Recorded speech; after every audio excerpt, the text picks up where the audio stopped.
더 이상 뭘 바라는 게 없는 상태가 행복의 상태이다. 행복의 역설.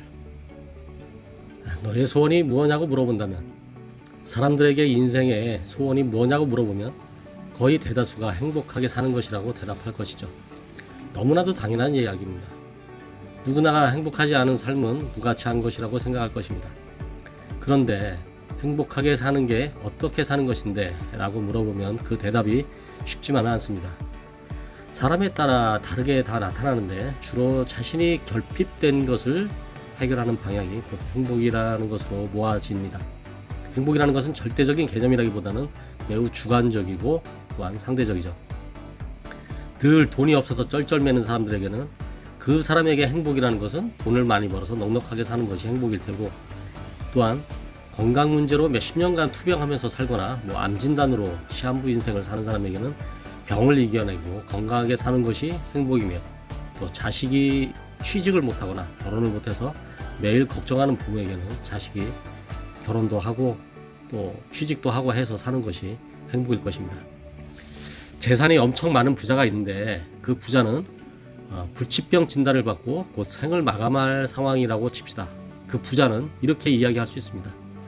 이놈의 재산이 다 무슨 소용이냐, 그저 건강한 게 최고고 그게 행복이지. 남들이 제일 부러워하는 재산을 갖고 있는 사람이 이런 식의 말을 합니다. 이게 과연 막말일까요? 자신의 건강 문제로 그동안 쌓아놓은 돈으로 해결하지도 못하고 남들보다 더 이른 죽음을 맞이해야 된다는 생각에 그토록 돈을 갈구하는 사람들을 보면 뭘 모른다는 생각을 할 수도 있겠죠, 이 사람 입장에서는. 그런데 반대로 몸은 건강한데 빈곤에 시달리는 사람이 아이고 돈만 있으면 뭐가 걱정이겠어, 뭐니 해도 뭐니인데 길 가다가 돈벼락 맞아서 죽더라도 돈 좀 있어 왔으면 좋겠다. 자식이 문제거리인 사람은 이 세상에서 자식 문제가 제일 중요한 것으로 생각되고 있으니 자식 잘 되는 사람들 보면 저 사람들은 얼마나 행복할까 라고 생각을 하겠죠. 행복의 기준은 자신의 결핍된 시각에서 바라보는 것이죠. 행복이란 좀 어이없는 말 같지만 내가 정하는 것입니다. 내가 행복하다라고 하면 행복한 것이고 불행하다라고 하면 불행한 것입니다. 행복이란 외적인 요인보다는 내적인 것에 기인한다는 말이죠. 대부분 행복의 기준을 내가 스스로 정하지 않고 거의 남과의 비교를 통해서 행복이 무엇인가를 결정해버립니다. 누구는 재산이 얼마래, 누구 아들이 이번에 서울대에 입학했다며 옆집 사는 순이 엄마가 이번에 재혼을 했다는데 글쎄 남편이 말죽거리에 땅이 수만 평이란 갑부래잖아. 이런 이야기에 자기 자신과 그 사람들을 비교를 합니다. 우리 남편은 이번에 회사에서 잘릴지도 모르는데 우리 아이는 서울대학은커녕 지방에 있는 대학에 가야 하나를 걱정하고 있는데 난 땅 한 고사하고 월세에서 벗어나 전세로 이사만 가도 소원이 없겠다. 이렇게 끊임없이 남과 자신을 비교합니다. 항상 자신보다 나은 형편의 사람들을 끌어다가 나와 비교를 하고 남편을 비교하고 자식을 또 비교하니 나는 계속 모자란 것 투성입니다. 비교하는 건 좋은데 나보다 못한 사람들하고 비교를 해야죠. 그런데 저 높은 사람들과 그 사람들과만 비교를 하게 됩니다. 저 집은 돈이 엄청 많은 부자인데 남편이 술만 먹으면 식구를 때린다더라. 저 집 아이는 우울증을 앓고 있어서 공부는 잘하는데 친구들이 영 없다더라. 왜 이런 것들은 보지 않고 오직 자기 자신의 모자란 것들에 대해서만 부러워할까요? 누구나가 가진 것 많고 좋아 보여도 거기도 나름대로의 고민거리와 해결되지 않은 문제점들은 다 있기 마련입니다. 그래도 우리 집의 바깥 양반은 몸 하나는 튼실하지 않나요? 우리 애가 공부는 못해도 아주 그냥 맨날 웃고 다니고 명랑쾌활한 성격이 아닌가요?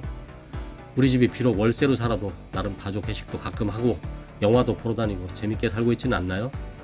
자꾸 없는 것만 생각하고 있는 것은 무시하니까 스스로 불행하다고 여겨지게 되는 것입니다. 없는 것에 불만을 갖지 말고 있는 것에 감사할 줄 아는 게 비법입니다. 너무 교과서 같은 뻔한 이야기지만 이건 정말 행복의 비법입니다. 행복을 외적인 것에 찾으려고 하면 그 행복은 더욱 멀어지기 마련입니다. 행복은 내 안에 있다는 게 맞습니다. 나는 행복하다, 나는 행복하다라고 자기 최면을 건다든가 정신 승리를 하라는 게 아닙니다. 행복의 문을 열 수 있는 그 열쇠는 내가 스스로 쥐고 있는 것이지 외적인 것들을 해결해서 얻는 것이 아니라는 것입니다. 나에게 없는 것들, 내 결핍의 문제를 해결하면 당장에는 행복감을 느낄 수는 있겠죠. 그러나 외적인 문제들을 해결한 것으로 행복이 지속되지는 않습니다. 반드시 임계점이 있겠죠. 돈 없던 사람이 돈이 많이 생기면 그 그 사람이 처음에는 생각한 대로 행복해지겠지만 계속해서 행복함을 유지할 수 있을까요? 딱 1년 정도는 유지할 수 있을지 모르죠.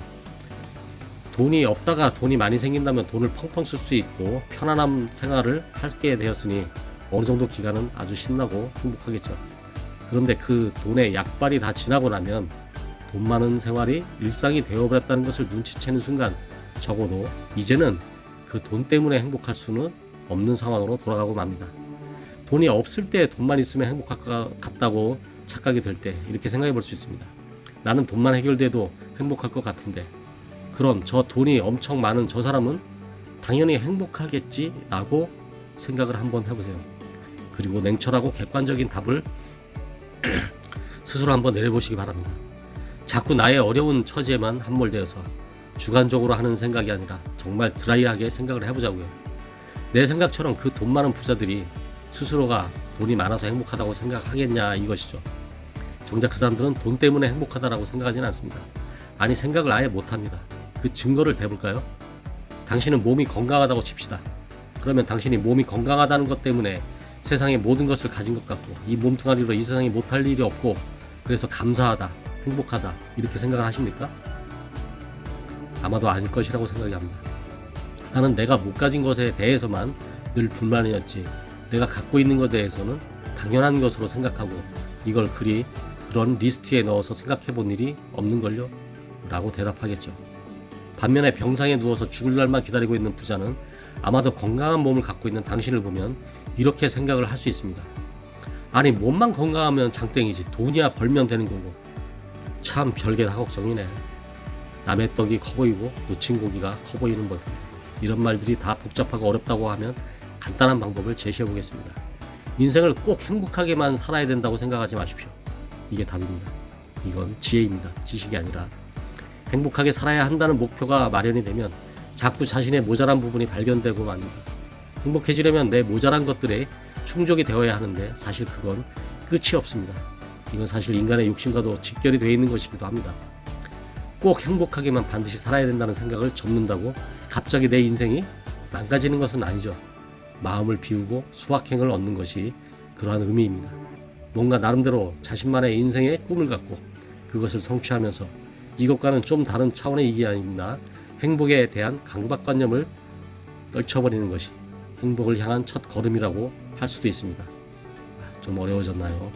사람이 강한 의지를 갖고 목표대로 나가는 것이 인생의 멋진 행로이긴 하지만 자칫 그 자체가 너무 무거운 족쇄를 내 발목에 채워서 스스로를 너무 힘들게 할 수도 있습니다. 오마이웨이였습니다.